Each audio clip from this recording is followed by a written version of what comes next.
This is Being Human. Jack Hubbard, CEO, rapper, poet, inventor of the dream machine. Welcome. Thank you for having me. It's good to be on the show. It's a pleasure. So I thought we would have to start with where you're located, because for those who don't know, I know you're out in France, but show us a little bit about your current environment and where you're seated, I think, and I'll try and describe it for the people listening on audio. Yeah, this is my office, and I'm in the French Alps, in a beautiful valley known as Dream Valley, and I live in an old 17th century farmhouse, and I'm currently in my office, which is a tree house, which I had to cross a rope bridge each day to come to work. I'll just show you. Have a look over here. So there's the farmhouse. And you might be able to see over there the terrace, and then from the terrace you can see my rope bridge, and I come across my rope bridge into my tree house, and here I am in my tree house, and it's my little desk, and then behind me you might be able to make out Dream Valley. Not sure the light works, but out there you might be able to see some of the mountains. Yeah. So there's an incredible vista for those listening. It's just an amazing view of the mountains. Yeah. So I spend my time between being here, doing stuff like this, and kind of desk stuff, and out there biking, hiking, and running, and climbing, and playing, and entertaining, hosting various events and things, which we'll probably come on to at some point. Yeah. So that's right. And welcome to the treehouse. Thank you. And so I thought we'll have plenty of time to talk about Dream Valley and all the things that you do within Dream Valley. I thought we'd start right at the beginning with the company you founded, which in some ways enabled you to have the lifestyle that you have today. That's Propellernet, which you founded 2002. Is that right? 2002, 2003. Yeah. So why don't, for the sake of the listeners and anybody aspiring entrepreneurs out there, talk us a little bit through the founding of Propellernet and how you got going. Yeah. Well, at the time, startups weren't as trendy as they are now. It happened really because I worked for a succession of organizations, and I'd only last 6 months or so because there'd be something I didn't like about it. I wouldn't feel like I'd be able to do things my way. I'd get frustrated, and then I'd end up leaving and taking a next opportunity, which ticked the boxes that were missing at my previous opportunity. And then I found other things that weren't right about it, and then I'd move on again. And it would get better and better and better. But after about 6 times, I figured seeing these organizations and the way that they operated, and thinking to myself, if these jokers can manage to create businesses and they run it in this way, surely it can't be that difficult. And so decided to start my own company, Propellernet, in 2003 with a colleague. I'd had a few other small enterprises before, but this was the first major thing, really. It was really difficult. It took years and years and years, and I totally underestimated the challenge. We were quite fortunate, I think, looking back, that we didn't have any money. We were completely skint. So I was working shifts, 9 a.m. to 5 p.m. on the new idea, Propellernet, which is a digital search SEO, PPC marketing agency. We were working through the day on that, and then to bring some money in, I was working 6 p.m. till midnight as a KP chef in a Cactus Canteen, a Tex-Mex restaurant, where I was chopping onions and wrapping burritos, to bring a bit of cash in. Did that for 2 years before the business got to a point where it was able to sustain me and I could quit the side job. But they were really fun years, and I loved every minute, and there was a real buzz, and I felt that I was really putting in what was required in order to to make it happen. Because you hear these stories that, you know, you've got to work really hard to get your own business off the ground. And I was.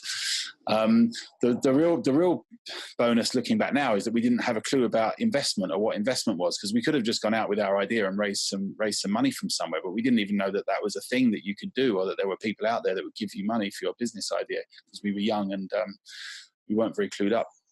But the wonderful thing is now we have a business where we are complete shareholders and owners and 100% independent, and we've never had any investors, and it gives us that complete freedom to do things our way, which was the whole point of starting Propellernet in the first place, was to be able to do things our way.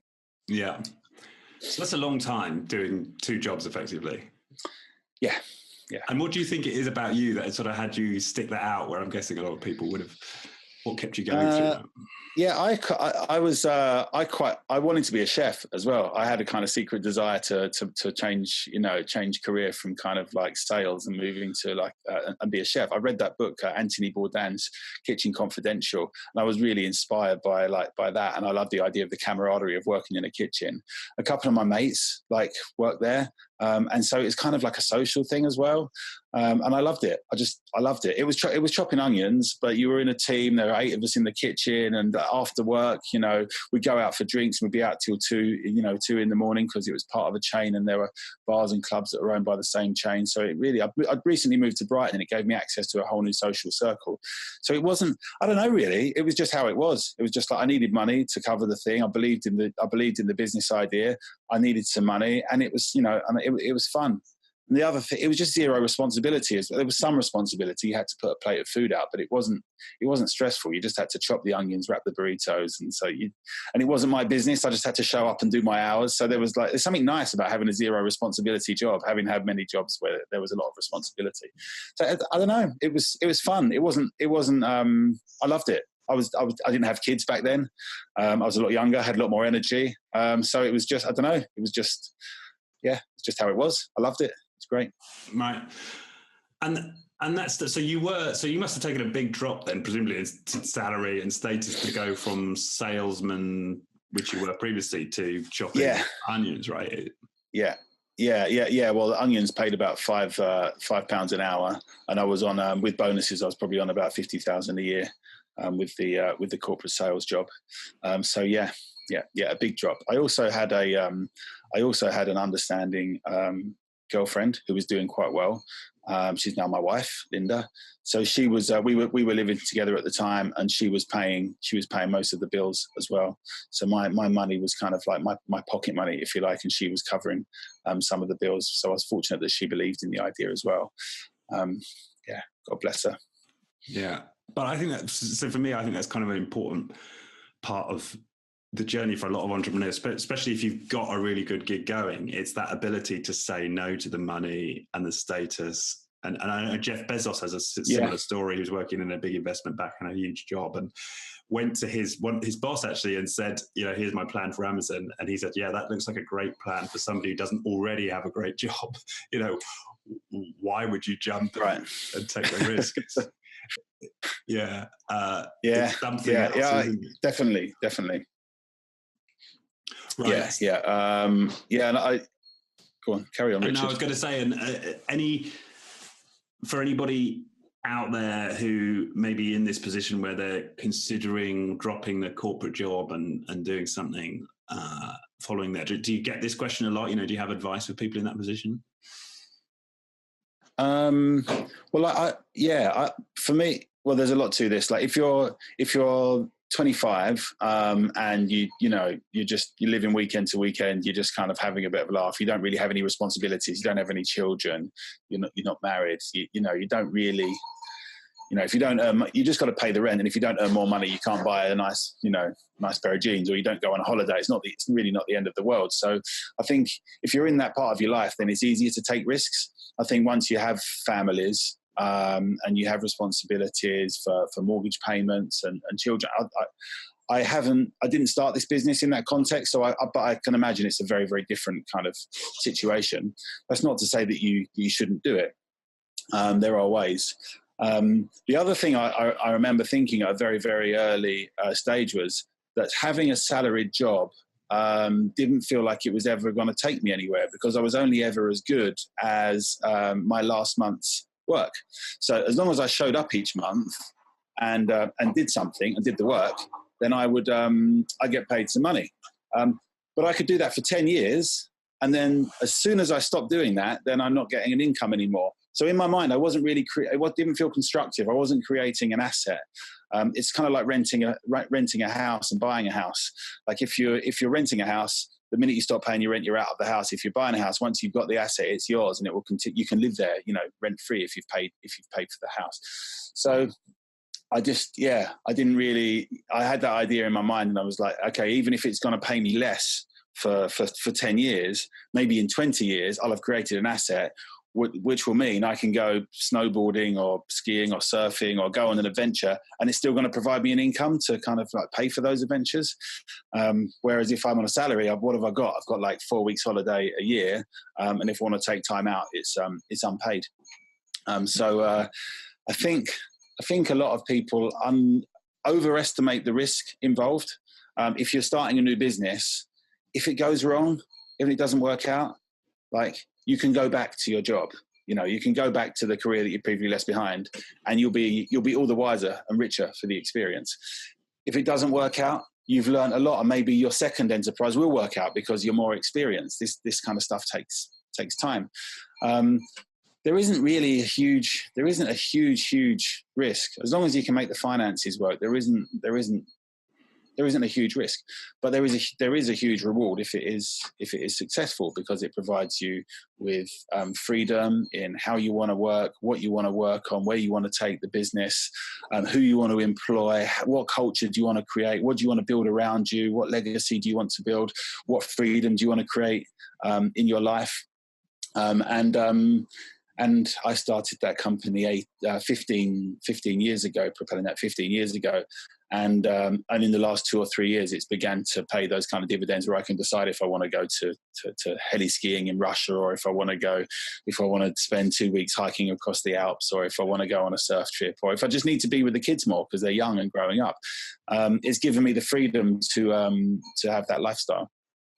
So the rewards are huge, and the risks are overestimated, I think. So more people should give it a go, I believe. Right, yeah, because a lot of people will see your lifestyle today and won't see those years of grind and the 2 jobs and the courage it took to turn down the 50K corporate job to get going with it. Yeah, it wasn't easy. It wasn't easy. Yeah. And I didn't ever for 1 minute think that we'd end up getting to where we got to. We just kind of like, you just deal with what's in front of you and just keep going and keep going. But that day-to-day stuff, those challenges that get thrown at you, and having to be super versatile, because you're not just in one fixed role that requires one set of skills and competencies. You're having to do everything. You're having to do the accounts. You're having to do the legal stuff. You're having to do the sales. You're having to look after the customers. And stuff to do with HR, strategy, ideas. You're having to do absolutely everything and get good at everything. And once you get good enough at everything, you get a company to a certain point, and then you have to hire people that are better than you at each of those different areas.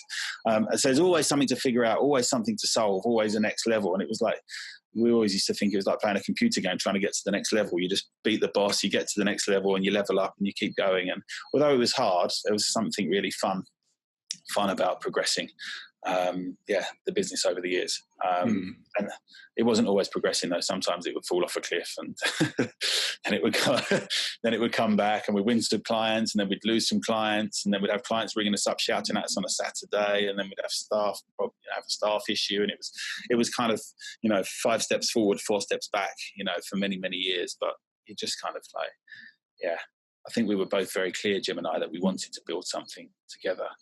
And who's Jim?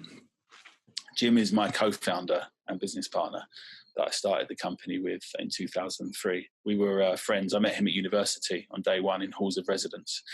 We became friends at university. And a few years after we left uni, we were both doing different things. And I went to him and said, I'd like to start a business, but I don't want to do it on my own. I want a business partner. Fancy it? And he was like, yeah, all right then. And he said, what are we going to do? I said, I haven't got a clue. don't know what we're going to do, but whatever we do, it's going to be really successful, because I've seen all these other people running these businesses, and if they can do it, we can do it. So we wrote down a list of, we started to write down a list of ideas. We had about 10 ideas, wrote them down on a spreadsheet, and then we said across the top of the spreadsheet, what are the criteria for the ideas? How are we going to rate these ideas? And we said, well, we haven't got any money, so we need like fast money. We haven't got any money to invest, so it has to be like zero investment. We want something that's going to be able to withstand a downturn, an economic downturn, a recession. And we had 4 or 5 other criteria, and we scored them each against these criteria. And we had all sorts of random stuff on there. One was like a recruitment agency. One was a sandwich shop. One was like importing like Aboriginal like hair products. One was like an IT reseller. They were really like, really eclectic mix of ideas. And one of them was Propellernet, which was the idea of an SEO agency, because one of my previous jobs was working for an SEO agency. So I had some experience in that area, and I knew it was going to be a growth area. So we started three or four of these businesses simultaneously. We just began to Aboriginal hair products. Yeah. We imported some. We wrote out the business plan. We would we got in contact with the people in Australia, and we went through the motions. And we did all of this stuff. We acted as if we were starting all of those businesses, and then some of them just became difficult, and we hit obstacles, and then some of them began to progress, and after a month or two, the idea of Propellernet was just taking off really, and the others, to the point where it didn't make sense to focus on the others anymore, because this one was just really seemed to be where the momentum was. So we just put our time behind that, and then that took off. So I often speak to people with ideas. They say, I want to start my own business, and this is my idea. I say, why don't you make that one of your ideas on a spreadsheet, and then like score it against like other ideas? Try starting 3 or 4 ideas at the same time and see which one takes off. Because you can have ideas in your mind, but it's only when you put them out in the world and see the energy that they attract and the interest that they attract that you can really get a proper gauge of whether your ideas got legs or not. But that seemed to work. That seemed to work really well, and it took off.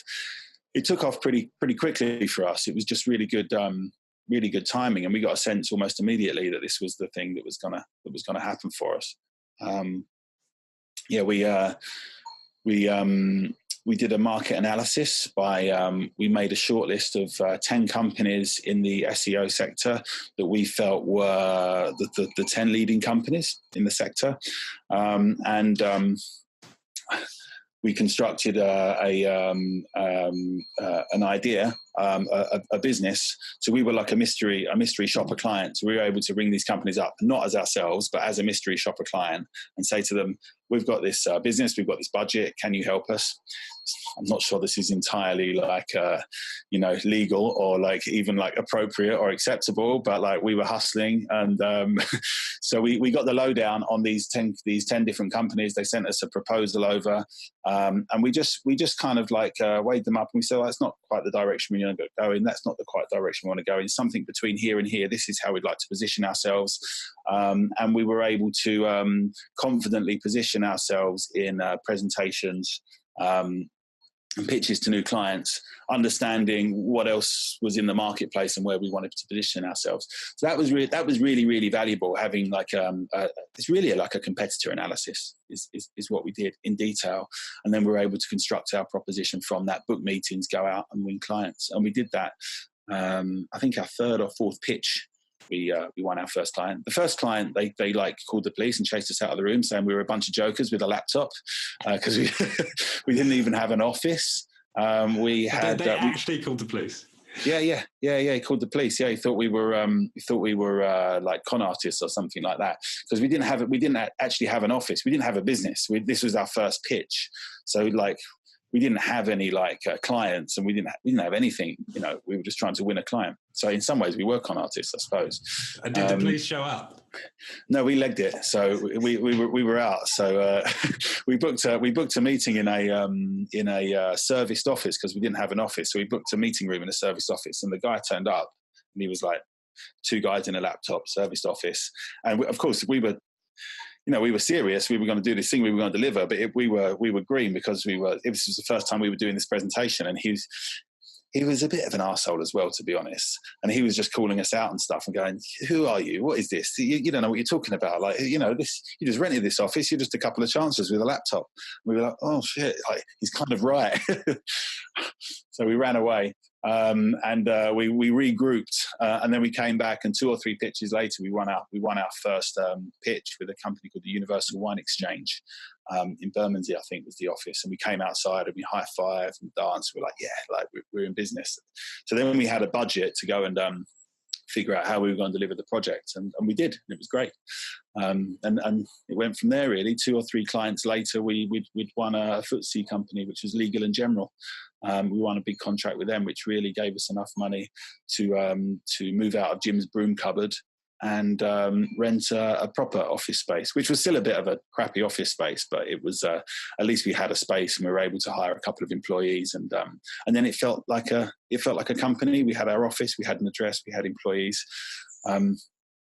So you have to wing it in those early days, really. You don't. I even remember, like, when we sent out our first invoice, we were like, what invoice number are we going to call it? We can't call it invoice number 1.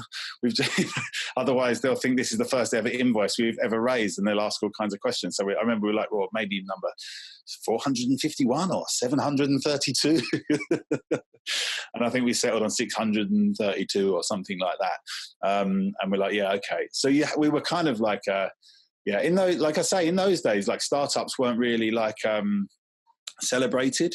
They weren't like these days. Startups are like, oh yeah, startups are quite cool. Like, this is a hot new startup, and you can go in and you can have more credibility as a startup. But back then, you had to kind of like prove that you were a little more established and that you had employees and you had an address and you had, you know, show a bit of substance around the company, which you just don't have at the early days. So you kind of have to like fabricate the like illusion of the substance, while knowing in your heart you're going to deliver a great job for this person and you're going to give them exactly what they need, because you have to have that, because that's what they're buying. So you have to be true to that. But you have to hustle it and wing it a little bit, I think. Yeah, remind me of I don't know if it's true, but the Saatchi and Saatchi story, when they were setting up, they hired a bunch of students to just be on the phone in their office. That's a good idea. But they can't tell it. Very good idea. Yeah. Exactly that. Yeah. So you got to do what you got to do, really, to just win those first clients to get going. So yeah, we did stuff like that. And your sales experience must have helped. Yeah, very much so. Yeah. When I left university, I did an environmental sciences degree, and I explored that as a career avenue, but nothing seemed to open up for me. And then I was just applying for anything, and I saw an article for like a sales training opportunity, and I went for it. And they were like, I had a first interview, and then they invited me back for a second interview, and then I passed the second interview, and they invited me down for a weekend-long assessment in the West Country. I said, this is a bit weird. So I went down, packed my bag, went down for the weekend. And I've been selected as one of like 10 people on this assessment weekend. And it was one of 5 assessment weekends. And so they were like, they do the first interview, siphon some people out, do the second interview, siphon some people out, put 10 of us on this weekend course, run 5 of these weekends. And then at the end of the 5 weekends, they want to select 10 people that are going to go onto the actual course. And on this weekend assessment thing, they had us running around in forest, getting up at 5 a.m. It's like boot camp. They were running through the forest at 5 a.m. with like a log on our shoulder. And we had to meet it was like an old stately home. We had to meet in these musky rooms, and it was like dungeon master style challenges. I don't know what they were trying to assess. It was really weird. It's kind of like a cult. Anyway, I just went through it, did it all, and then they rang me up at the end and they said, "We really like you, but can you cut your hair and shave off your beard?" Because I'd just come back from a season snowboarding in Canada, and I had a big bushy beard, and I was like, "Yeah, all right, sure." Shave off the beard, cut my hair, and turned up, and they selected me as one of these 10 people. And then I went on to the course, and it was a 4-month course, sales training course, where we all lived on site as like a 4-month boot camp.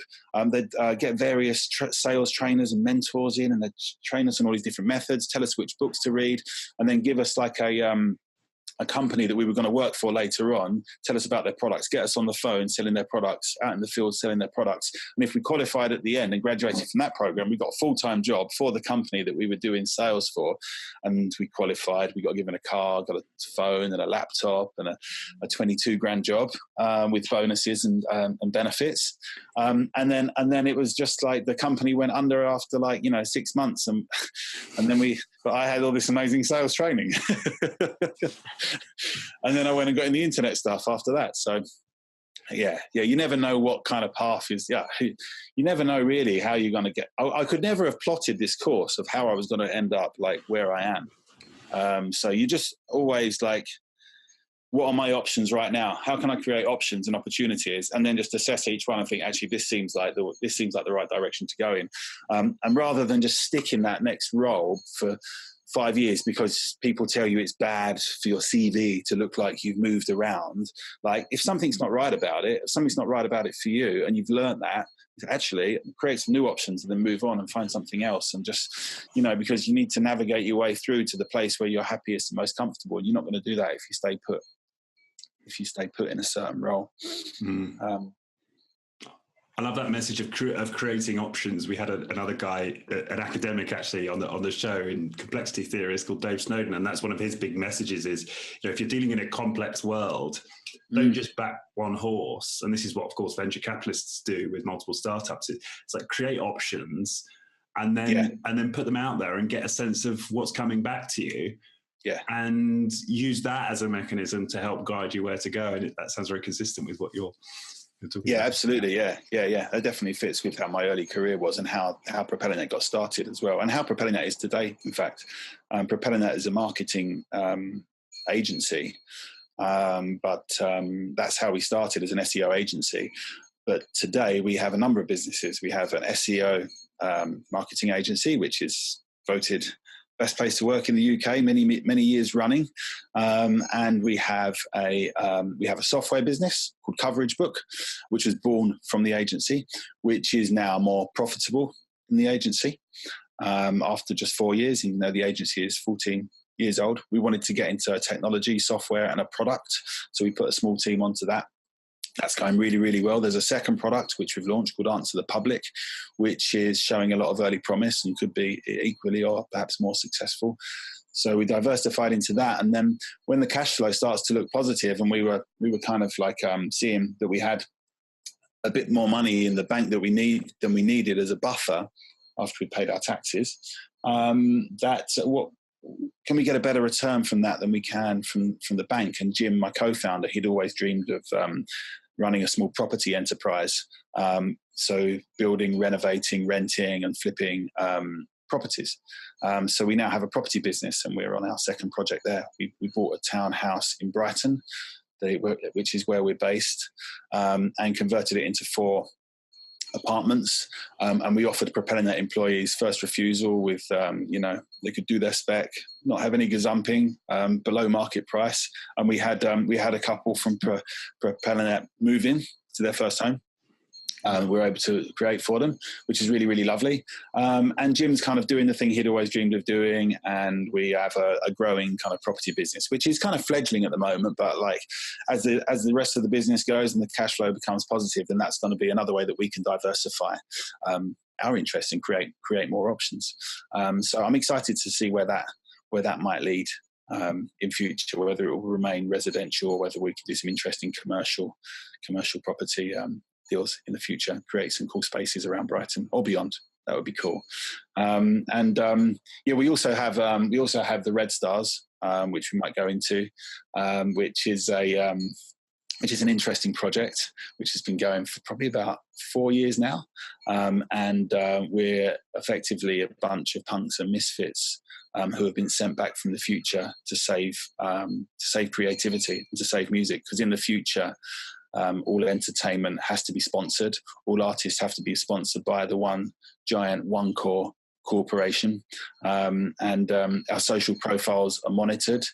We need to have the right social scores to guarantee us lifestyle upgrades and cross-border permits.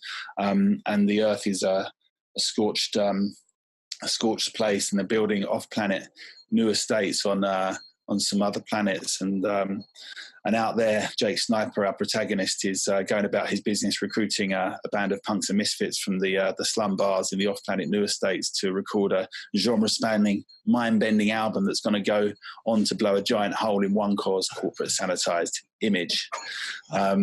And we've been living out that story for the last few years in various ways. We wanted to do festivals, but we realized no festival would book us because we didn't even have a thing. So we created our own festival here in Dream Valley in the Alps. And we created a radio show for that festival. And we started to seed the OneCore messages in there. We took on a fake sponsor, OneCore's new energy drink brand, Alpine Milk, which comes in 17 life-enhancing flavors designed to help you thrillax to the max.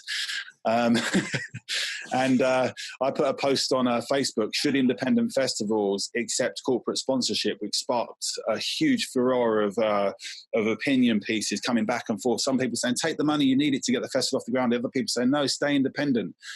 So we had about 100 or so replies on there. So and we finally announced that we'd taken on OneCore and their Alpine Milk as our main lead sponsor for the festival. But we weren't too sure about it because sellouts. Yeah, we'd sold out. So people come out to this festival, and in their welcome packs they got this disgusting like drink which we'd like mix with like Baileys and cherry liqueur or something like that, and we put it in their welcome packs as if it was a free sample from Alpine Milk. And all through the week, like there were posters about Alpine Milk around the festival. And on Thursday, Gordon Romance, the CEO of OneCore, flies out to the festival, who was an actor that we hired wearing a blue suit and a ridiculous wig, who started to network with people saying he was the CEO of OneCore and he was here to buy up this crap independent festival and convert it into something like truly worthwhile. And at the closing party, he did a presentation and unveiled his like ghastly image for his beautiful future of independent festivals that he was going to buy up. And it was, and he said, and we launched our new product, Alpine Milk, here at this festival, and you guys are all the guinea pigs. It's never been drunk before, and there've only been a couple of hospitalizations, and everyone's like, what is this stuff? And there's like a pantomime cow walking around with two of the Red Stars in the cow. And the Red Stars, there's been like signs through, who are the Red Stars? Watch out, the Red Stars are coming, save the music. And Gordon Romance is like saying, report these scum if you see the Red Stars. It shone like a red star on the side of a mountain one night, like a Batman logo. And anyway, just like, who are the Red Stars? Who are the Red Stars? And as this pantomime cow is going along, and these two milkmaids are walking around handing out samples of Alpine Milk while he's doing his presentation.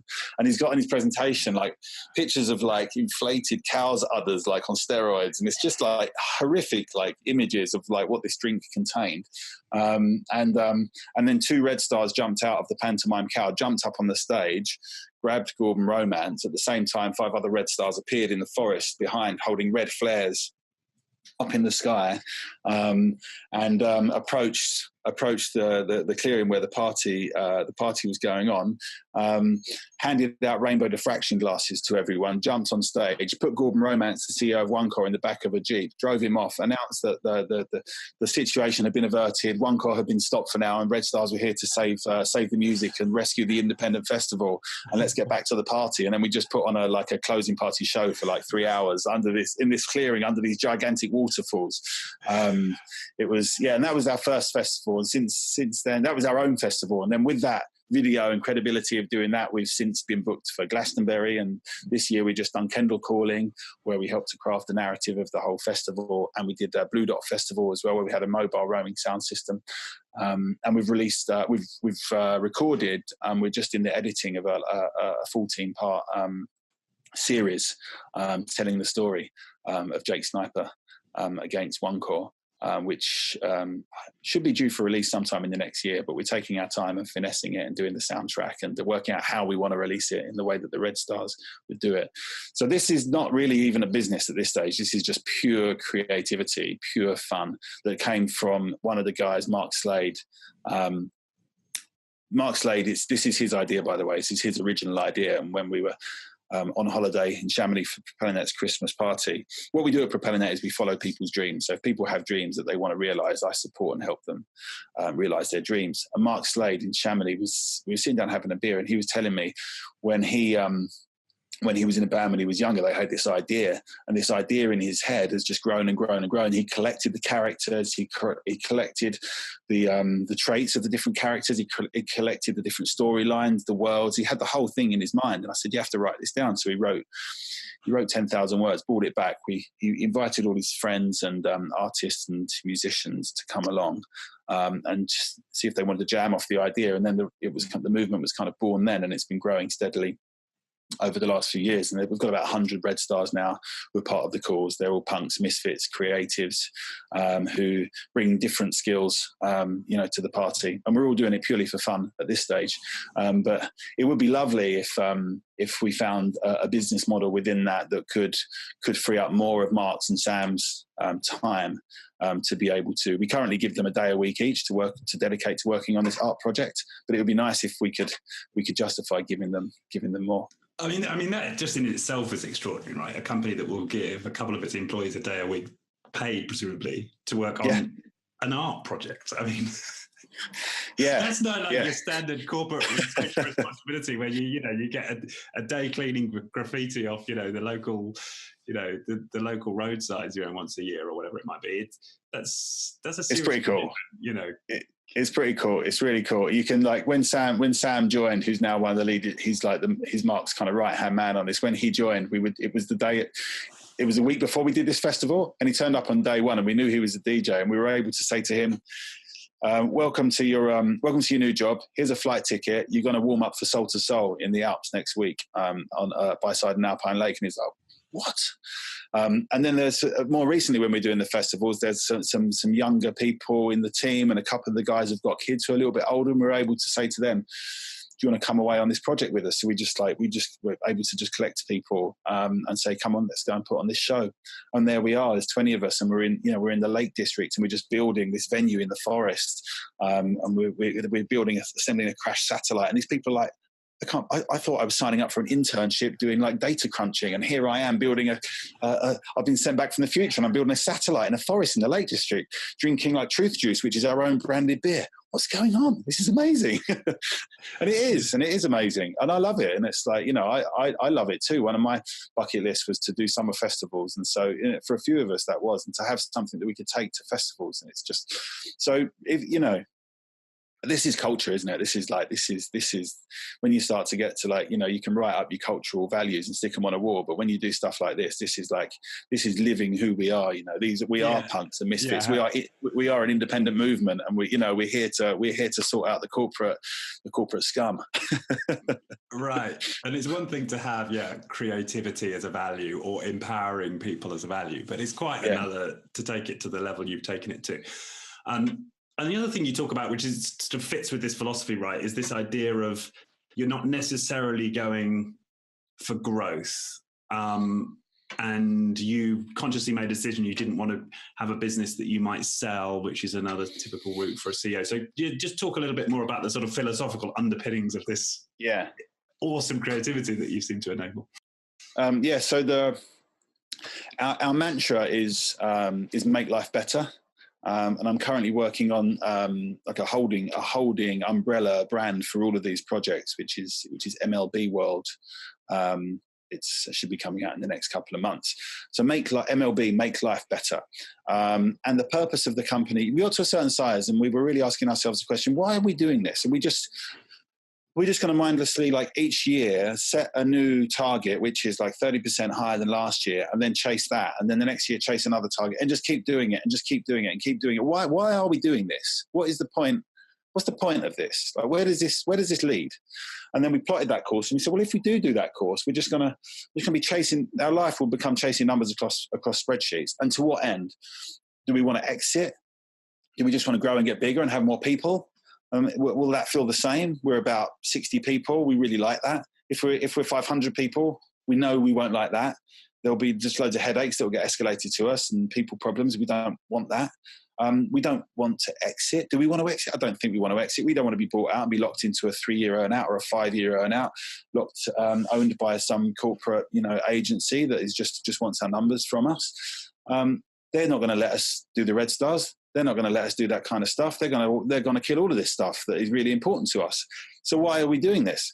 Well, the Red Stars makes life better. The property thing makes life better. Following our dreams is all about making life better. So like, let's design our company around following our dreams instead of just following the standard thing, which is growth and exit. So we decided we'd build a company that would make life better. And one of those things is we don't want to suppress growth, but we want to suppress the number of people working in the organization so that it doesn't become an administration where we don't know each other and we lose that family-friendly, cultural, creative kind of energy, which is so important to all of us. So we created a number. 60 people, and we said we can grow revenue, we can sell more stuff, we can have more clients, we can grow in every other way, but we can't grow in terms of headcount. We've got a lovely space, we fit in here nicely, we don't want to be crammed in like sardines, that would be awful, we don't want to move office, that would be a pain in the ass. We've got a lovely space, we like where we are, we like this, we like how it is. So how can we innovate in value growth rather than just kind of volume growth of people? And that's what drove the software decision. That's what drove us to say, okay, well, if we can't just carry on adding more people, if you're on an agency business model where you charge on a day-by-day basis for your time, how can you possibly grow? You can't make people work longer because that means evenings and weekends, and that doesn't make life better. You can't just charge more and more for clients because that won't end up making life better for them. And at some point, they won't accept your price increases. So the only way you can do it is by creating products that you can sell over and over and over again without needing to put someone's time to it. Having worked in this specialist digital media, data, search, social media, monitoring, marketing area for so many years, we had like a lot of like special insights into how this world worked. And so we decided to create a product. And we ran a small workshop with a guy called John Markwell, who's now joined us full time, become a shareholder. And we prototyped a number of small products. And we went through some sort of early sprint iteration cycles, and we ended up backing one team on one particular product. That went on to evolve into something else over the course of a year. It was too complicated, and it evolved. We just stripped one. It was a kind of platform management tool for PR people to do CRM management, which also had a reporting tool as part of it. But it was too complicated to get people to switch. And they weren't even switching, they were changing too many behaviors at once. So we decided to create this single purpose tool, which is a reporting tool called Coverage Book. In PR, I don't know if anyone works in PR and knows anything about PR, your job is to get as much coverage as possible for your clients, or as much quality coverage or relevant coverage with the right messages in for your clients. So if you're an in-house PR reporting to your boss, whether you're an agency reporting to your client, each month you have to produce this report which showcases all the coverage that you have generated on behalf of your clients. And the way people were doing that previously, they would literally go to the webpage, they would do a screen grab, they would paste that screen grab onto a PowerPoint document or a Word document. They would then try and establish some kind of stats as to how many people visit this page by looking at some different tools, and they'd pull those stats in.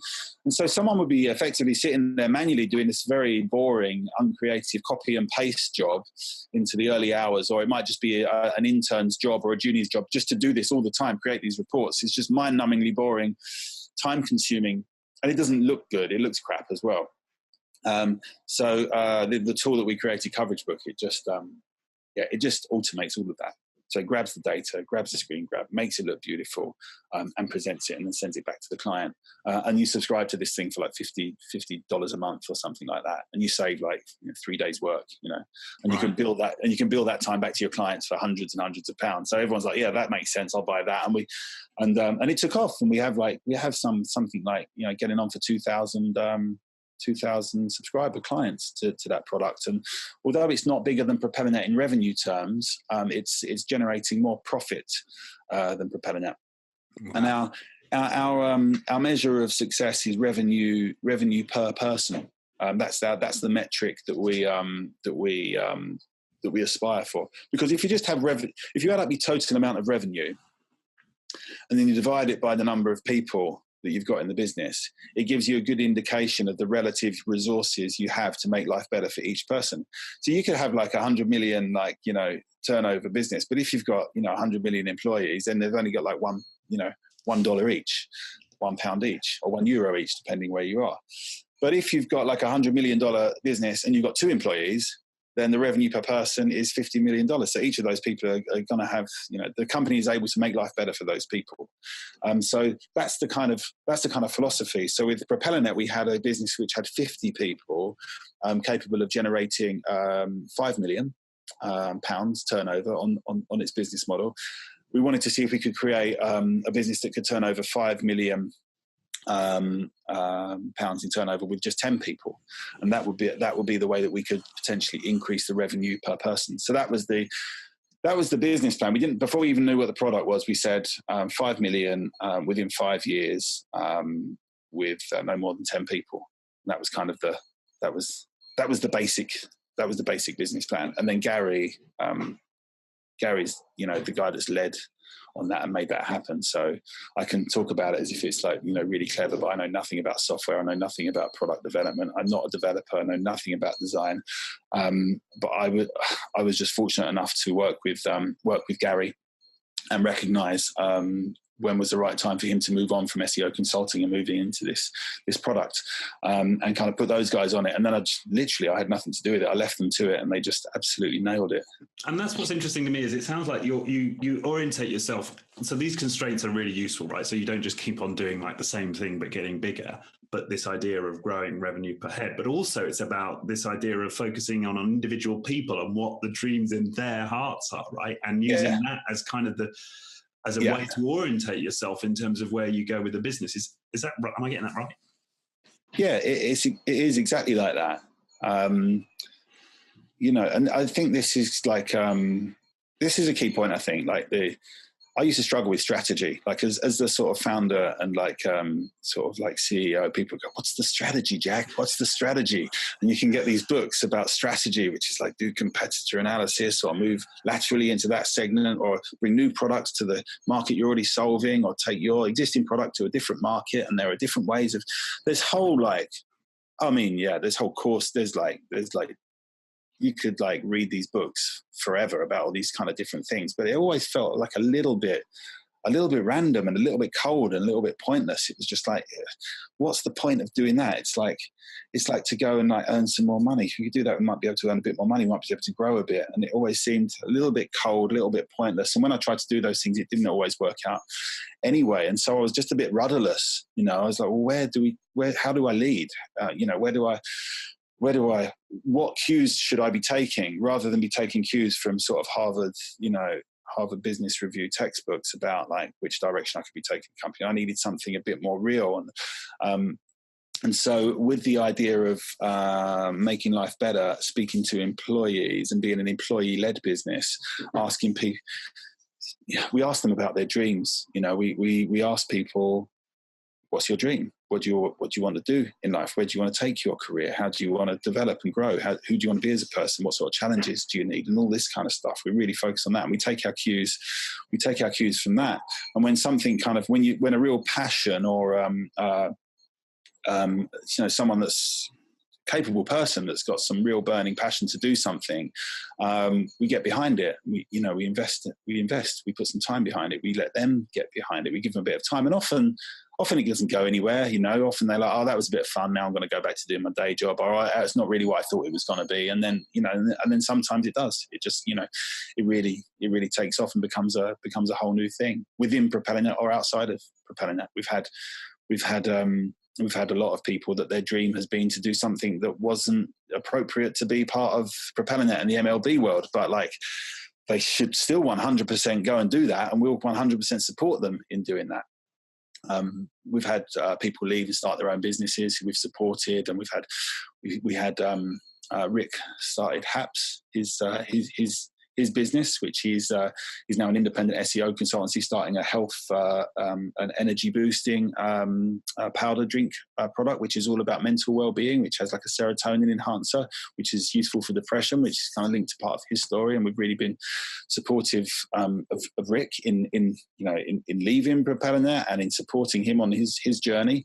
He's a Red Star. He was representing at the festivals, and then there's Eshe Brown, who she joined us when she was 17 years old. She was working on the shop floor at Topshop, and she's a lovely girl. We met, had a coffee. She was just full of so much kind of spark and energy and creativity. We're like, wow, she's awesome. So she joined. She learned PPC. She learned PR. She learned all about marketing. She learned how to write. She became a blogger. She became a photographer. She became we invested in a photography course. We invested in like creativity courses for people, and she found some spark of interest there. And she went on a chef's course in Thailand, and she came back with this photography and food and became a food photography blogger, which then led her to become the most successful food blogger in Brighton. She gets invited to all the food launches and restaurant launches. She's picked up independent work doing PR and creative photography work for food businesses. And I think now she's training as a graphic designer again. So she's just like acquiring all these creative skills. But the journey led her out of Propellernet. I think when she left, she said one of her dreams was to tour around Europe in a caravan, meeting interesting people that were cooking interesting food and inviting them into her caravan to cook food there and make like a show out of it. So we gave her the money to buy to support her in buying the caravan, which she's actually got now. She hasn't done the tour yet, but you've done that since she's left. Yeah. See, this is what's extraordinary, Jack. Because I can remember being through processes when I had corporate jobs, and then so those questions that people would ask me, like, what do you want to be in 3 years? Where do you see yourself? All of these questions, but there was a kind of unwritten assumption, which was never really explicitly said, and we're assuming that you're going to say it's some role that you can see in this company today, right? So either you're going to be senior manager by that point, or you're going to be director by that point, or maybe you're going to be in this division over here, and we can help you move from this department to that department. But it wasn't like, if you could imagine anything, right? It sounds to me like you really throw open that question, and it's just, if you could imagine, am I right there? Is that what you're asking people? Yeah, absolutely. Yeah. And with Eshe, like, just to confirm, she did all of that herself. It was just, we were just inviting her to just kind of open up. So, I don't want to take too much credit for any of this, because that was the Red Stars is Mark, and, Coverage Book is Gary, and Foodie Eshe is all Eshe's kind of hard work and commitment. But the culture of Propellernet is to encourage and nurture by asking those questions. And some people totally, yes. The short answer is yes. Some people totally embrace that, and other people are like a little bit like scared of that question, and they're like, either like, do you know what? I'm just here to do my job, and like, that's fine. I like that this is a company that is interested in that, but like, let's not get that personal. Like, I just want to do my job.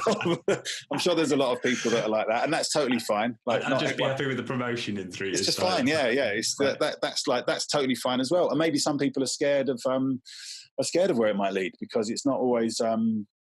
It doesn't necessarily, when you're in Propellernet, it's a marketing agency. Our salaries are benchmarked against other marketing agencies, and there is a career progression to it.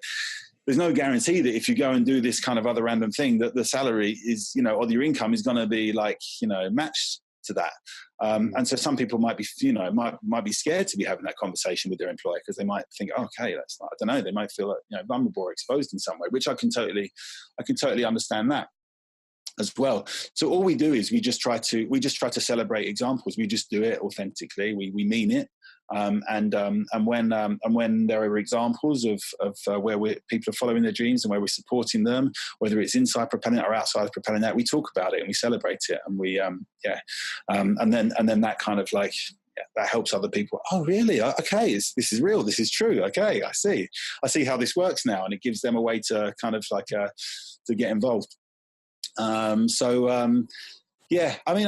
particularly when you're 60 people as well, right? You want to bring a few new people in. So it's kind of healthy to have people moving on as well. You don't want people just kind of like being there forever. When it's time for people to move on, then it's like, you don't want to block them from moving on. You want to support them. And Eshe had been with us for 10 years, I think, and she'd done everything within the company. And I think she was genuinely at a point where she needed a new thing. She needed that new energy, and I could see it.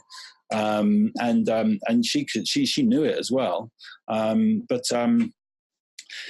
Yeah, you could either just let it fester and fester and become a problem, or it's like, or you kind of like, or you embrace it and you kind of like celebrate it and say, okay, well, like, actually, just because I've been here 10 years and I'm feeling like I need a new challenge, a new thing to get into, like that shouldn't be a negative, right? That should be a positive. She's been amazing for 10 years. She's been really, really cool. Of course, we're going to support her and and promote her and back her, whatever her next thing is. So it's not so weird. It's not so weird, really. When you think about it, it kind of makes sense. You don't want people to feel trapped. And you want people to feel that they should be able to follow their dreams, whether they're in Propellernet or outside of the group. And I don't know. I've definitely seen the creativity and the level of creativity from just kind of that kind of culture of dreaming just increase, and the level of creativity in our work. We started life as a Propellernet, the agency, began life as a very technical, data-focused company. We then became a public relations communications company rooted in technical data. And we've in recent years, we've overgone a creative kind of revolution off the back of this dream culture, which is now meaning that we're doing like world-class, like, creative ideas, which are promoted through comms and rooted in data, but they're creatively led. And so we wouldn't have been able to go on that journey if we didn't have this kind of like this culture of kind of belief and possibility and dreaming. And that's definitely the direction we needed to go in. And Propellernet now is I think it's truly unique as an agency, having like been super rooted in data, insight, technology, having like, world-class public relations and world-class creative, which you'd normally be trying to get 3 separate agencies and get them working together. But through our culture, we've managed to just kind of knit all of those people together via this culture, which is it's the reason Propellernet continues to be successful. It's great being a great place to work, but the reason we're successful is because they're bloody good at what they do, and they do amazing work for clients who get fantastic results. But the reason that they are bloody good is because we have a load of amazing people who are inspired to do great work and that get on well together in that culture. And how do you think you keep it? Because, I mean, what strikes me is you sort of unleash the genie out of the bottle almost, and all these ideas and this diversity of ideas, which is extraordinary. It sounds like, when you just went through the list of all of the initiatives. So is there a challenge around keeping the sort of the focus on the day-to-day client work? I mean, is there something you have to manage there, or does it just work itself? There hasn't been. I mean, Nikki Gattenby, who is the MD, she's very much the leader of Propellernet, the agency. So I personally, I don't have a challenge there. She has the challenge there, but she's very, very good, and she manages it really, really well. But over the last year, we've had so many of these kind of initiatives happening, and quite a few new people joining that haven't been with us on that journey. And there's been just a few suggestions of people like, well, why are we doing that? Why are we doing that? I thought we were this type of company, and why are we doing that? For example, like when Jim invested in the house, the reason he invested in that 4-bedroom house was in order to generate more profit to bring back into the coffers to increase the pot, which would increase revenue per person, increase everyone's bonus. But someone said, well, hang on a minute, like Jim's bought a house. There. That means my bonus is going to be smaller. And so these things, people make up their own stories about why. And of course, it's all super positive. It's all aligned to our strategy. But if people don't know what that is, then they can make up their own reasons why we might be doing certain things. Similarly, why are we investing in the Red Stars? We had a difficult time this year when we lost a big corporate client through the agency, and then another one shortly after. The first one, we decided we didn't want to work with them. We declined to repitch because it was making the team that were working on the client really miserable. So we let our biggest client go, we resolved to replace the revenue gap with some more business, because we were literally having to get counsellors and coaches in to support our people, because they were depressed by working on the account. It was really bad, so we weren't going to accept that. But then the tragedy was, one of our other clients, who was another corporate client, it was a big fish, was acquired by another big fish, and they just cancelled all contracts. So we had so we lost 2 clients in succession. And we had to make some redundancies. Otherwise, we would have had people, a large number of people sitting in a desk twiddling their thumbs for over a year, and we made the decision that it's not right for them, it's not right for us, and we've supported them. And one's gone on to become a property investor, and I've connected her with a few property investors. One of the other ones we've supported in finding a new job. The other one wanted to become a freelancer. So actually, from their perspective, there's they're fine and they've moved on, but it still casts a cloud over our culture, because that sort of thing, is a bit inconsistent with a company that's all about, happy employees making life better, and it shouldn't be the right thing to do. But at the same time, it is the right thing to do. It's not right having, it's not good for anyone having, we're just going to eat into cash reserves that we've built up over the years, which we want to invest in the right projects. We're just going to kill a load of cash off. People are going to be sitting around with nothing to do, and it's not the right thing to do. Even though it's a hard thing to do, it's the right thing to do. But that was a bit of a knock. That was a little bit of a knock for our culture, and I think it made people question, why are we doing some of these other things? Why are we doing the Red Stars, and why are we investing in property? And we invest in a beer startup as well. And why are we doing that? We're not doing that anymore. We got it to a point where we decided it wasn't right to continue with that. So it raises these questions, and so we've. From the inside and from externally, it looks like you've got this company called Propellernet that is a marketing agency that has all of these kind of side projects or spin-off kind of businesses. When that makes the marketing agency look confused, when in actual fact, marketing agency is awesome and super good and super focused on what they're doing. The way to think about it is all of these initiatives sit inside this world, is the Make Life Better world, and they're independent initiatives that fit within the side of the world, rather than there's Propellernet with these kind of like other initiatives coming out of it. And so we're introducing that soon as a concept, really just to help people understand why we're doing these things and how it all fits together. Because if you go in the company thinking you're in a marketing agency and these feel like distractions and side projects, it's harder to reconcile. Well, why are we doing this? Why are we doing that? Why are we doing that? And of course, we, like the people that have been there for a long time, we all know it's like, and it's exactly 100% consistent with who we are and what our strategy is and how we want to develop and grow as an organization. But if you're new, it could look random, or it could look weird. And to the outside world, we could be celebrating the kind of organization we are and communicating ourselves much more effectively to the outside world if we just take time to communicate it. And we've had this idea that we needed to introduce this for a few years, but when things are going well and everyone's happy, things are going well, you don't want to just introduce something random just because someone's had an idea. But now's the right time. So we're going to do it. We're going to do it this autumn. So watch this space for that. Yeah. I thought we did just touch briefly back into your personal story in creating Propellernet, and something you've been quite open with on your Medium post, and you may have been open with it elsewhere, but that was in 2007.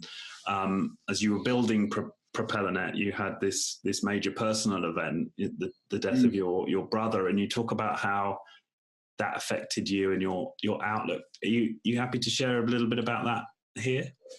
Yeah, absolutely. So it was, my brother Luke, my younger brother. I've got 2 brothers, Adam and Luke. Luke was my younger brother. He passed away. He was age 29. He was just almost 30. So we were really close growing up. We shared a room, and we're really good friends. We grew up in southeast Essex near Southend, and just in our group of friends there's a lot of boozing, and then there was drugs, There was ecstasy and cocaine going round, and it was just what everyone was doing. And so it was fun. We'd go out partying and having an amazing time, and it was amazing. And then 10 years later, it wasn't amazing anymore. It was a bad habit, and it wasn't as fun anymore. It was getting in the way of life. It was getting in the way of work. I'd lost my girlfriend. Luke couldn't hold down a job. I'd started Propellernet, but it wasn't really going anywhere. It was kind of ticking along at that point. We really only needed to scrape through week by week, having enough money to pay the tax and to have some money for partying at the weekends. There was no real motivation or purpose to grow Propellernet, to be anything more than providing that lifestyle, really. And it was a bit of a trap, and I was unhappy, and anyway, Luke was struggling more than I was. He was suffering from depression, and he was out in India, and he was on a holiday there, and he was on a beach, and he was just getting carried away, and he was with my older brother, and I got a phone call. I think it was a Monday or Tuesday morning while I was having breakfast from my other brother, saying, "Hi Jack, how you doing? Hi Adam, how's the holiday going? How's Luke?" And he was like, "Luke's dead." And then Adam kind of like then lost it on the phone, broke down, and I was like, "Well, what do you mean? Like, Luke's dead?" And he'd passed away on the beach. Just his heart. He didn't really eat so well, drunk too much, didn't sleep so good, didn't look after himself, and his heart had given out after a particularly excessive night. And I had to fly out there. My parents flew back from a holiday they were having in the States at the time. We met in London, flew out, and we went through the horrible task of bringing Luke's body home and finding Adam in an awful state and bringing him back as well. And it was just a slap around the face that, like, wow, that never happened to me or anyone close to me before. And suddenly it was really close to home. Luke was dead, and Adam was kind of like, he was having seizures. It was like, wow, like, you know, it's like the world had been pulled out from under your feet, and you were just going down the rabbit hole. And it was just like, whoa, okay. Like, it was such a wake-up call, really. And so I'd resolved many times before that I was not going to go out. I wasn't going to have that beer. I wasn't going to accept that from that person. And I wasn't going to, you know, be out all night. And I was going to get, you know, I knew there was an opportunity in my life, but I just wasn't taking advantage of it. I wasn't grabbing it with both hands. And I said that was going to stop. And so I think losing my brother Luke gave me the energy and I channeled the force that kind of hit me. I'd seen a friend that had lost his brother before, and he channeled, it hit him so hard, but he channeled it destructively, and he just went to the pub and started drinking, and it ruined his life, really ruined his life. And I thought, well, there's so much. This is going to hit me like a truck. I've just got to channel this channel this energy in a positive way, which is what I did. And we set up a fundraising year for Luke and turned the conversation around Luke into a positive conversation. We raised a lot of money for a depression charity, which I then got involved with and become a trustee for, and helped them to develop an online peer-to-peer platform, which was recently acquired by Mind, the mental health platform. So that's a really nice legacy there. And at work, I resolved to look after myself, and so began taking an interest in nutrition and well-being and yoga and Pilates and all these meditation. And well-being became one of our core values then, perhaps our most core value. And began to care about everyone else at work and interest in their well-being, and bringing yoga teachers and nutrition lecturers into the office and getting everyone else inspired by this stuff, and then investing in people to take courses in this kind of stuff. And then there began to be such a more positive energy around our office, which was like, well, this means something. This is going somewhere, rather than we're just a bunch of slackers just winging it. Got into mountaineering, mountain climbing, came out and climbed Mont Blanc, climbed the Matterhorn, and I just became really focused and driven on in my personal life and in the business. And I felt my life kind of had purpose, and I was determined to not to respect Luke's memory by making the best out of my life that I possibly could. And I think that was a turning point, certainly for me. And I think for Propellernet, because I was very much leading the agency Propellernet at the time, and I've been leading the wider thinking around the group, and ever since. Yeah, I think it was a huge turning point for me. 2000, so that's 12 years, maybe 12 years ago now. We lost him. So I've got my own family. I've got my own family now. I've got 3 young daughters who are 4, 6, and 7, who are at school. It's their first day back at school today. Their little mountain school in the French Alps. So that's, Linda, my girlfriend, who's now my wife. It was after Luke passed away. I told her to come back for the funeral. She was traveling, and we got back together. And she saw I was a changed person. And she came back and wanted to be part of my future. We now have a family, and she's out trail running in the mountains. She's training as a mountain athlete and a mountain guide. And here we are living our dream life in Dream Valley. And it's it wouldn't have happened, I don't think, had I not had that experience all those years ago. Yeah, it's very, very touching story, and I'm sure people relate to that fork in the road, right? What do I do with this energy? What do I do with this pain? Yeah. It's so powerful. And how often does he continue to be an influence? And is that a recurrent thought, or is it something that spurred you then, or how? I don't think it continues to be such. I think I've processed it now, and I think it's in the past now. So it's not such a driving force for me now. It's probably my children, I think, now have replaced that. And I'm much more driven by, certainly now with the young family, by family life, and that's kind of more my motivation now at this different phase in my life.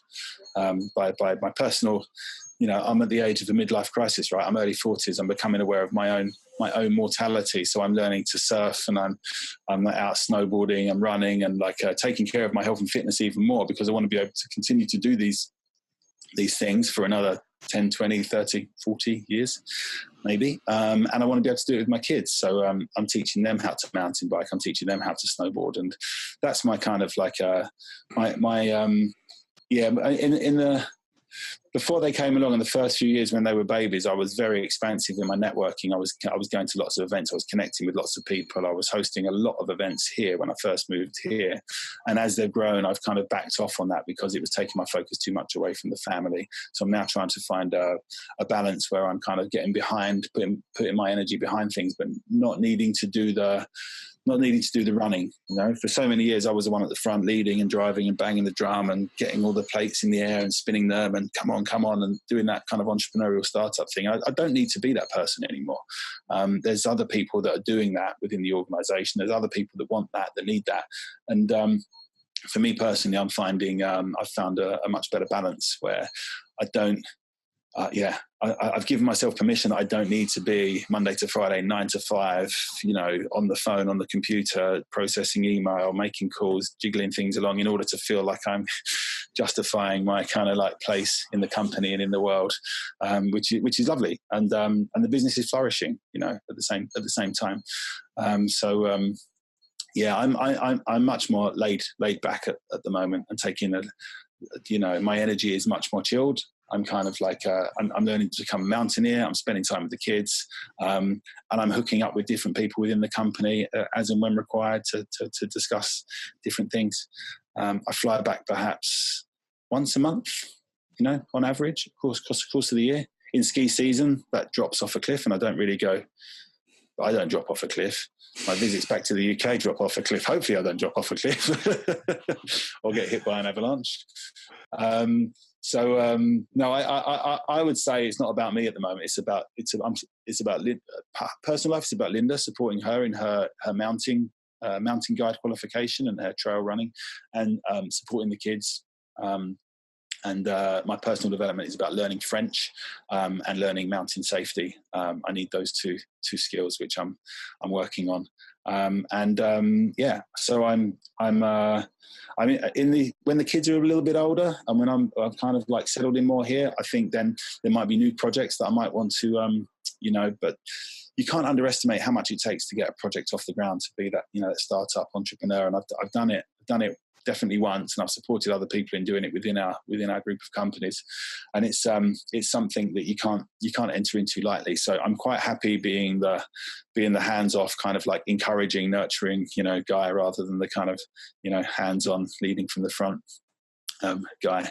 So it's about, it works for the company, it works for me. It's about finding that balance. It's not really your usual CEO. You probably wouldn't be able to operate in this way if you're a CEO for a corporate company. They probably wouldn't let you. You probably need to be running around having meetings or looking like you're busy. But it definitely works. And we're in this for the super long term. One of the core principles of the MLB group is we're not selling out. We are independent forever, and we're gonna be here. We're gonna leave a company here when we pass away, and for our children and next generations. And we want to build something. We're not selling. We're taking our time, building something that's really, really sustainable and cool in the way that we want to do it. So the key to that is that you make it sustainable, that you enjoy yourself, you find balance between the things that are important in your life. You give yourself time to do the things that you need to do. And you have strong relationships with the people that you work with. It doesn't need to be this, Microsoft Office kind of like gridlock, back-to-back meetings and action points. And, that's not what defines our relationships. We all have a sense of the principles and the ethos behind the company because we've all had our part in creating it. So everyone kind of knows, we all know what each other's doing. We all know what's right. And we trust each other. So there doesn't need to be this constant check-ins. But we do catch up from time to time and celebrate the good stuff that we're doing. But we're not directing each other. We just trust each other to get on with it.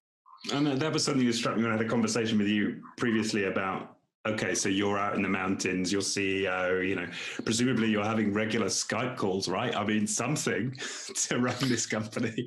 And you're like, no, really. I might make a video message really. Or, Yeah, exactly. No, we just changed our board meetings because they were just pointless, happening monthly. We'd get together and Nikki would update us on numbers from the agency. Gary would update us on numbers from Coverage Book. And Jim would talk about his latest property thing. And I'd say, I've got an event coming up in Dream Valley. And we'd all sort of go, oh, great. Okay. Didn't really need to meet, did we? And it was so we decided to do them quarterly instead and spend longer together and hang out quarterly instead and go through things. Otherwise, every month it's just a bit pointless. So we have a quarterly catch up between us, and it's just as and when needed. Like Nikki will call me infrequently, but when she does, Jack, I need you to do this for me, or Jack, what's your opinion on this? Likewise, Gary and John, they're trusted. It's their company, they're shareholders. They just get on with it. And we used to hang out every day and we used to be good mates, but we're not working together. So we're not going to have that daily contact anymore. And that's absolutely fine. There's going to be periods where we're working on stuff together. There'll be periods where we aren't, but it doesn't need to be like regimented catch ups, just as and when it's required, really. If I'm feeling a bit disconnected, I might give someone a call. If they need some support, they might give me a call. If there's some interest, something really cool's happened with a client, or there's a particular milestone's been achieved, or that will be shared via WhatsApp or via email, and we'll celebrate that.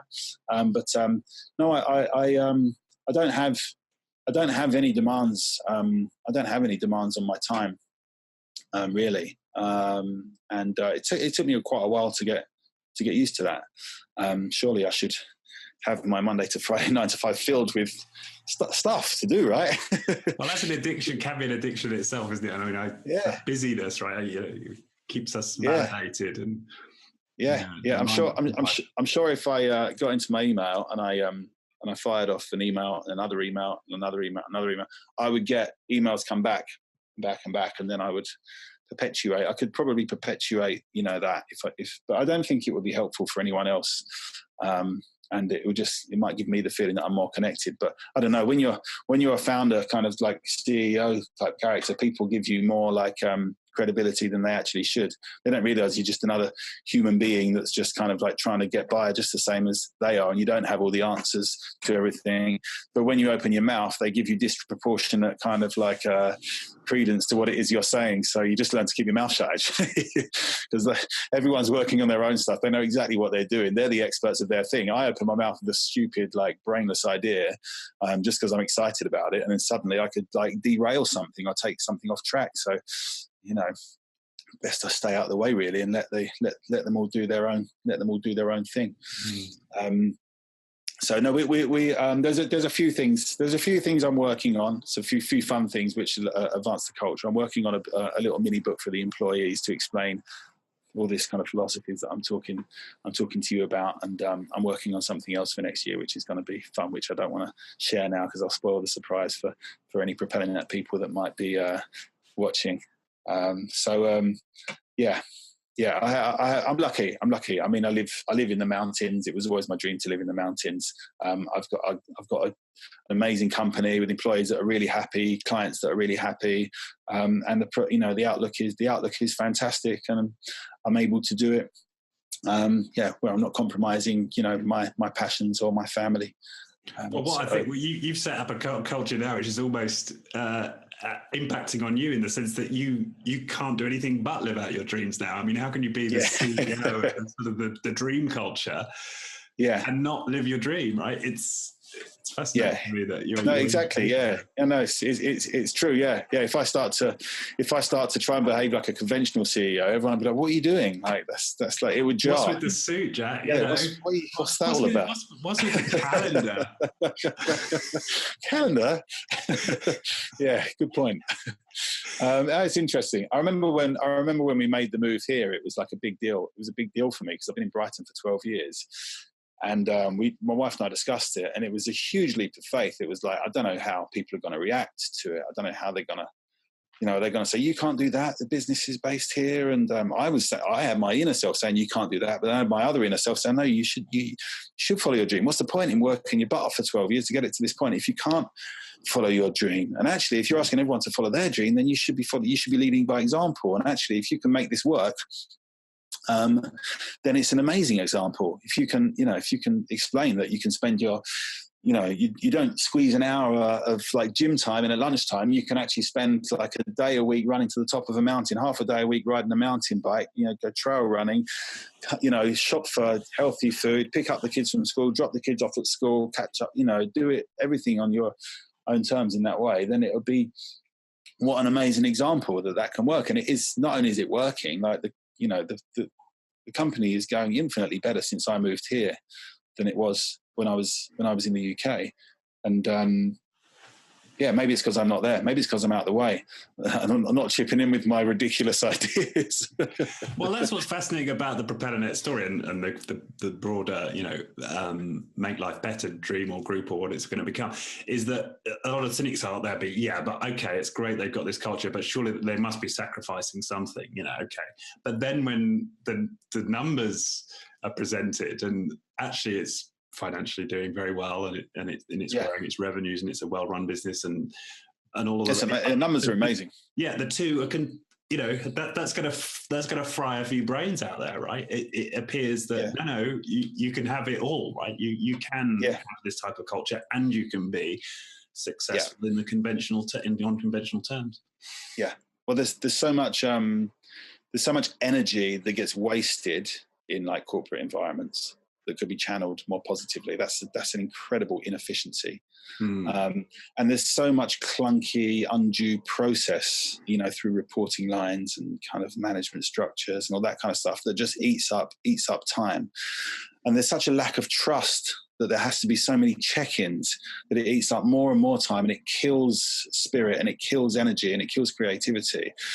That those corporate environments are really battling against it. When you have a company where people are just trusted to get on with their own job, people are encouraged to follow their dreams and they're free to be who they want to be, then you bring all this energy and you remove all the inefficiency and you find you have an abundant amount of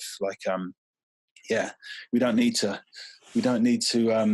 a lot of people that work at Propellernet have come from other agencies, and they say, well, it's normal that everyone would be billed out like 100%, even 120% of their time. And we don't do that. We bill out 70%, 80% of people's time to clients. So they still have this 20% buffer of their time. And that makes life better for people. But it's totally possible. And our numbers, I would say, I can't give you a straight up comparison set of numbers now, but the agency is performing like incredibly well, consistently outperforming like agency expected margins. The technology product, it's ridiculous. If you compared its progress to like other sort of Silicon Valley kind of startup of its type, it's absolutely smashing it, but doing it in a culture where, I mean, the Coverage Book guys, I was having a chat with Gary, and he was like, we're about to launch this new product. We're really busy. We're busier than we've ever been. I'm really, really, the numbers are great. The clients are loving it, but we're about to launch this product. I'm really, really worried about the culture. He said, can I just, I said, what are you going to do about it? He said, I want to introduce a 4-day week. So I was like, that's a fantastic idea.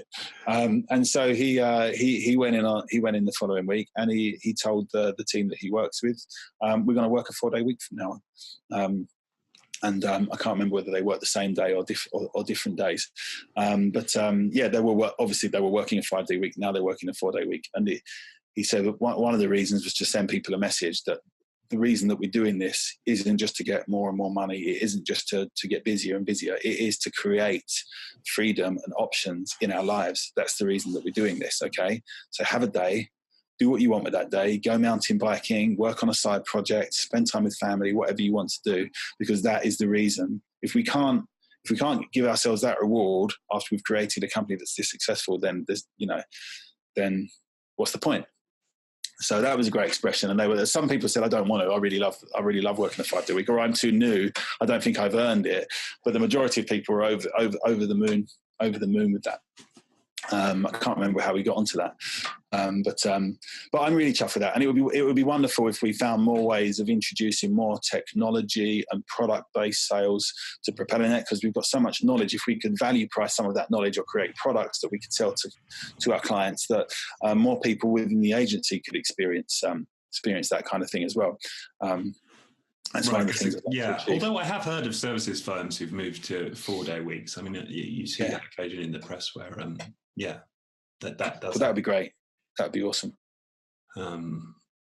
So it's, I think it just feels like the zeitgeist right now in terms of businesses is that things that seem counterintuitive based on the old mindset are actually successful strategies. Yeah, it's weird, isn't it? Something's bubbling, isn't it? Something's definitely.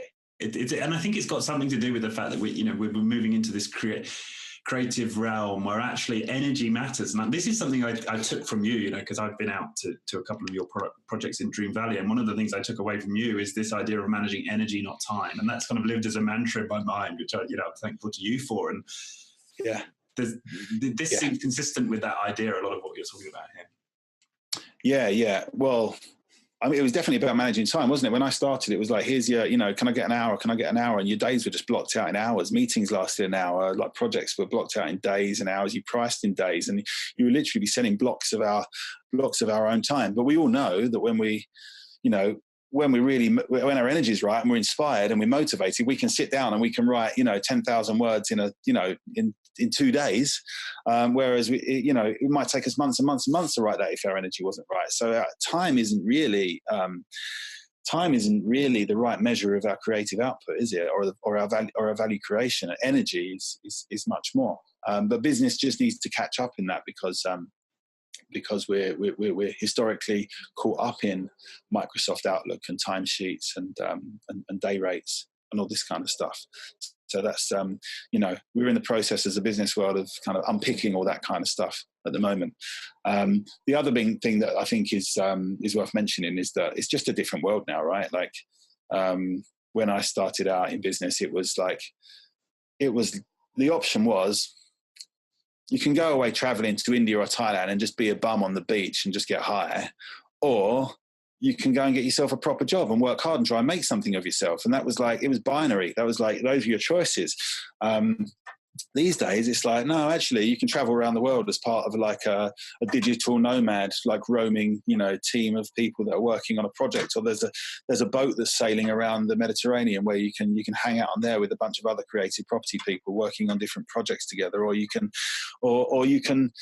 Or you can work, you can work a 2-day working week and spend your other time doing this kind of stuff. And people are like the lifestyle options and social media, people sharing the different things that they're doing and the different places that you can visit and the explosion in travel and cheap flights and all that kind of stuff. It's like people have got options these days. They've got like a finite amount of life to live, and they're not going to choose to spend that time working in like crappy cultures in corporate organizations where they're like, oh God, this is depressing. I've got a million other things that I can be doing. I can see them all on my Facebook stream and that looks way better than what I'm doing. So I'm off. So I think companies that want to kind of attract and retain employees and get the best out of them have to think about things differently. They're not like cogs in a machine. You're not going to stick them on the crank and turn them around and knock hours of time out of them. You've got to actually embrace them as full people. Don't reduce their output to like 5 points on a job description and evaluate them against those 5 points in their appraisal. These are like human beings with like superpowers that they're not even aware of themselves. You got to coax all this kind of like value out of people and see them as creating value in multiple ways rather than this kind of, here's your appraisal, here's your 4 criteria, let's score you against that, and then that will dictate whether you get a pay rise or how valuable you are in this world as a human being. It's just like, but that's how it's mostly done still. So I think there's huge amounts of change. I mean, when we started operating in this way, approaching well-being as a core value, and 10 years ago when we began to win awards for being a company that actually cared about the well-being of its employees, people were like, you actually care about the well-being of your employees? This is groundbreaking. And I used to get calls and do interviews about this is a company that cares about the well-being of its employees. Now it's generally accepted that you should care about the well-being of your employees if you want to get the best out of them.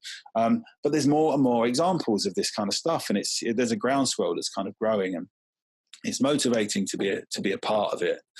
It's great that kind of like we've played our part in it, and I'm proud that I've kind of played my role in that as well. But it's just at the beginning, really, and I definitely can see like the kind of work that you're doing, the kind of human-based approach. Definitely, I come across this more and more and more that there's a movement of this, and corporate organizations initially were kind of adding it into the HR department, saying, can you have a look at this, because this is like this seems to be a trendy thing we should probably be looking at, and it's and then kind of like HR, progressive HR directors are getting frustrated because they're then going back to CEOs and saying this needs to come from the top. This is more than just a presentation, and then the more progressive kind of leaders are actually proving that this is a way to go.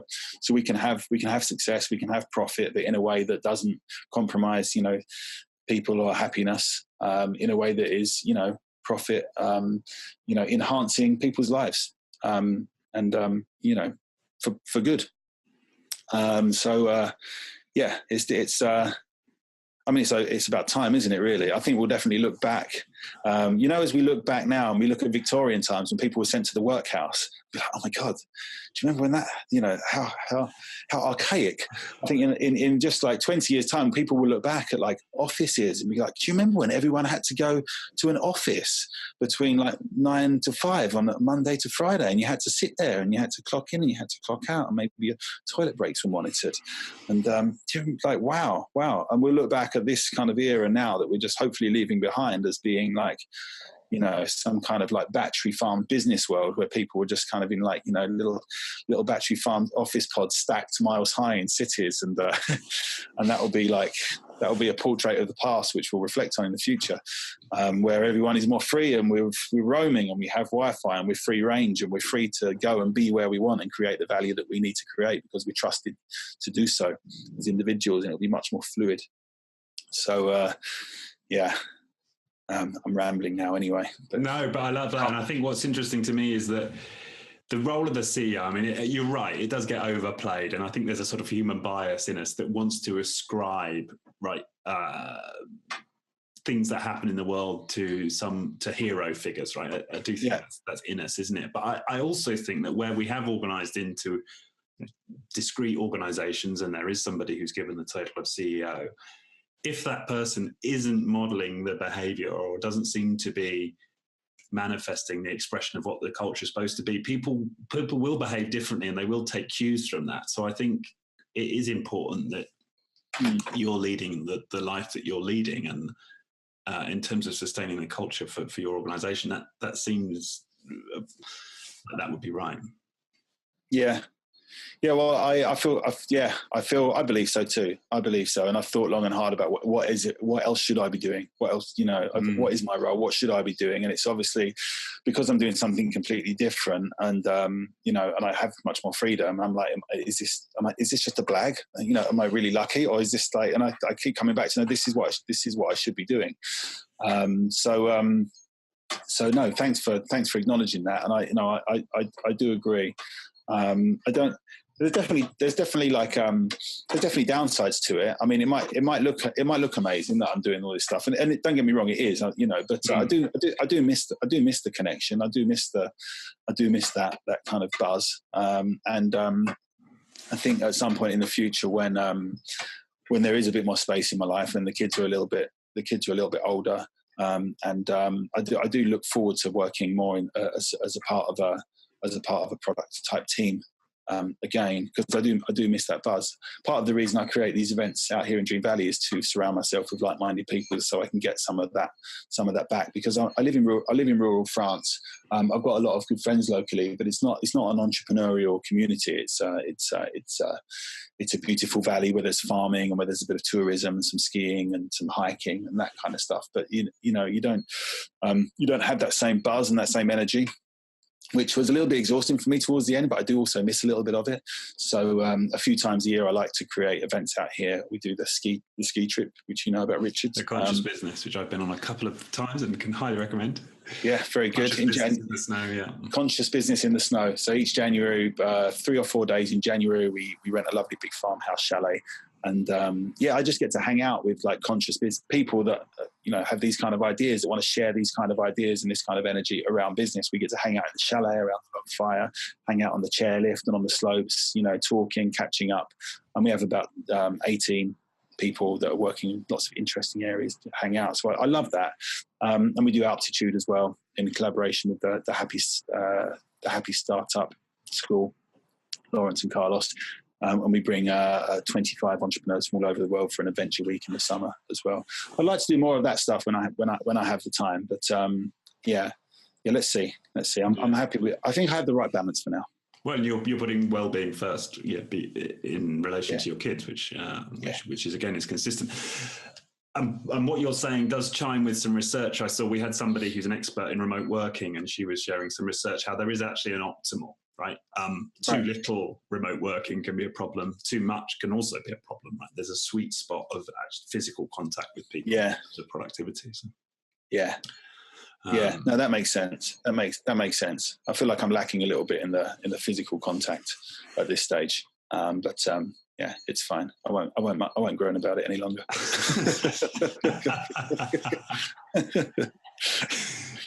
Yeah. Great. So you've talked about the thing you can't talk about for next year for Make Life Better Group. Anything else in terms of current plans, current focus? I'd like to see how we can take the Red Stars forward. So I'm going to be spending some time with those guys. They're coming out in a few weeks, and we're going to be discussing kind of ideas, business models, opportunities, and so many opportunities. Which do we focus on? Where do we spend our time? So I'd like to see. Let's see where that goes. Looking forward to launching our series and doing some more events with the Red Stars. Your series, sorry, what's that? There's an online, 14-part online series of episodes. They're 5-minute episodes, and there are 14 of them telling the story of Jake Sniper on his mission against Gordon Romance, evil CEO of OneCore. So look out for that. So looking forward to launching that at some point this year as well. We're 15 this year. So we're going to do something fun next year with the team. Looking forward to. I think I've covered it all. Between the property, the Red Stars, Propellernet, Dream Valley projects, the family, the kids, snowboarding, mountain biking. Yeah, there's enough for now. There's enough. Okay, I'm getting good. I'm finally getting good at saying no to like new things, and not overfilling my life with stuff. I'm finding my wisdom in my early 40s, finding balance in my life is, I think balance is a good word. Rhythm and balance. Balance and not filling up your time. I mean, one thing that reminds me in terms of your story is the guy Frederick Laloux, who wrote Reinventing Organizations. Yeah, he interviewed a bunch of people running. I suppose what we could say, cutting companies with alternative cultures, let's say. And he interviewed one of the guys, wanted to request an interview with the guy who runs Bertzhog, which is a nursing group in Holland, which is also a very high trust culture with individuals, teams of nursing teams in different regions, effectively running themselves and just pulling from a corporate center when they need it. Anyway, so very interesting culture. He tried to get an interview with the CEO and emails him, and when the CEO says, yeah, sure, you can interview me. Asks him, when does this CEO have time available? And the CEO says, basically pick your time. I'm free for the next 3 months or whatever it was. Brilliant. How many CEOs could say that? I mean, that's the night and day difference actually between what we might consider a traditional culture where, the CEO might have half an hour in, 3 months from now versus the guy with the open diary. And it sounds like you're in a similar place. Absolutely. Yeah. Absolutely. Yeah. It's, exactly. Yeah. What if, it's like something's poking through, isn't it, in terms of consciousness, in terms of what's possible. And when you look at it, it seems so extraordinary, but you're right. Maybe in, I don't know, 10 years, 50 years, we'll look back and wonder, well, how was it any different? Yeah. It's interesting. It's interesting, that point as well about time and energy. And because I don't have my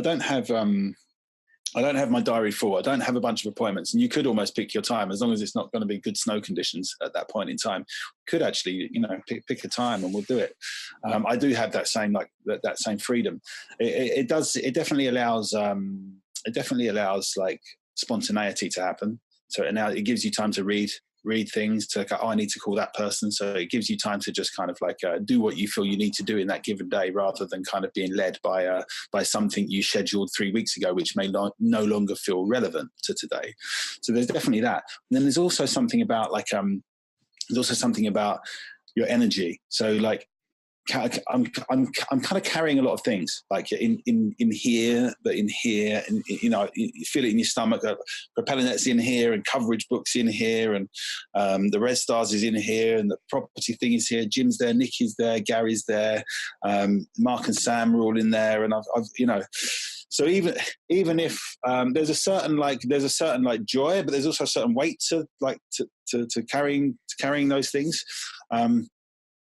And I might have actually, diary-wise, like more time available to do more things, but perhaps I don't have more physical, emotional, spiritual capacity to carry any more than that.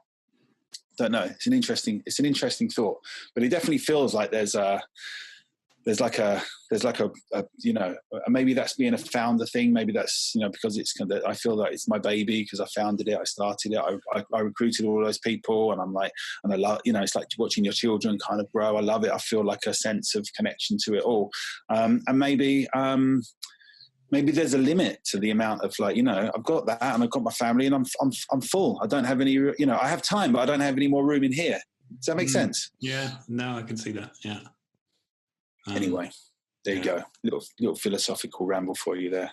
No, it's great. That's what this is about. Good. Okay, final question before I let you get back to the Alps. And is I ask a lot of my guests this. For you, Jack, what does it mean to be human? What does it mean to be human? It means. Well, it's a hell of a ride, isn't it? It's just a rolling, evolving, bumbling, messy, convoluted, like wonderful, crazy, mind, body, spirit, mash up, searching, learning, asking questions, scolding yourself, patting yourself on the back, trying to figure stuff out, getting some rest, chilling out, next thing, this thing, learning this, learning that. It's just like an endless kaleidoscope of kind of like, emotions and experiences really that just kind of just unrolls in some kind of like, beautiful, chaotic manner. Can't be more coherent than that, I'm afraid. Brilliant. Perfect answer. Thank you. So again, thank you so much for your time. We'll put a bunch of links to all of your projects. There are multiple there, so I perhaps won't go through them all, but certainly Propellernet, coverage book, Red Stars, the new digital project. Answer the Public. Exactly. We'll put all that in the links below. And once again, Great. Thank you for your time, and I'll leave you to enjoy the Alps. Thank you. Thanks, Richard. Bye-bye. Bye-bye.